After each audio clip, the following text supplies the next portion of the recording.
ലക്ഷ്യം എന്തുവാ? ഒരു മെക്കാനിക്കൽ സ്കില്ല് നിങ്ങൾക്കില്ല, ഇല്ല.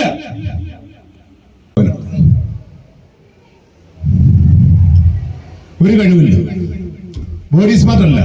മെക്കാനിക്ഷങ്ങളുമായിട്ട് ആർട്ടിസ്റ്റിക് സ്കില്ലിന്റെ രൂപത്തിൽ എന്റെ തലച്ചോറ് വർക്ക് ചെയ്യുന്നുണ്ട്. അങ്ങനെ ആർട്ടിസ്റ്റിക് സ്കില്ലുള്ള ആരെങ്കിലും ഉണ്ട് അതിനകത്ത്?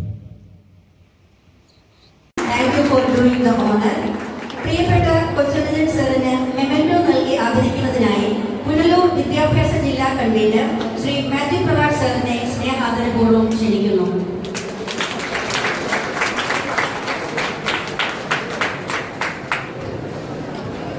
Thank you, sir, for doing the honor.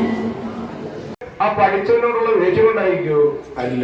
നമ്മുടെ ജീവിതത്തില് പെട്ടെന്ന് സംഭവിച്ച എന്തോ ഒരു കുറവോ ഒരു നഷ്ടപ്പെടലോ ഒരു ദുഃഖമോ നമ്മൾ എന്തിലേക്ക് കൊണ്ടുവരും? കോൺഫിഡൻസിന്റെ ലൂസനിലേക്ക് കൊണ്ടുവരും.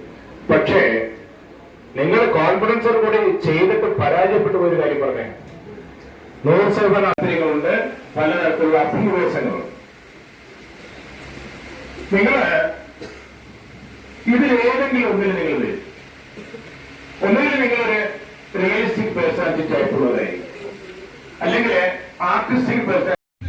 സച്ചിൻ ടെണ്ടുൽക്കറെ അറിയാം, വിരാട് കോഹ്ലി അറിയാം. പക്ഷേ ഇവര് തുടങ്ങിയപ്പോ നിങ്ങൾ അറിഞ്ഞിരുന്നോ? ഇല്ല. ഇവരെപ്പോഴാണ് നിങ്ങൾ അറിഞ്ഞത്? അവര് പ്രതിഭ കൊയ്ത് തുടങ്ങിയപ്പോഴാണ്. വിത്തെറിഞ്ഞ പറഞ്ഞോ? ഇല്ല. വിത്തെറിഞ്ഞാൽ ആർക്കേ അറിയാവൂ?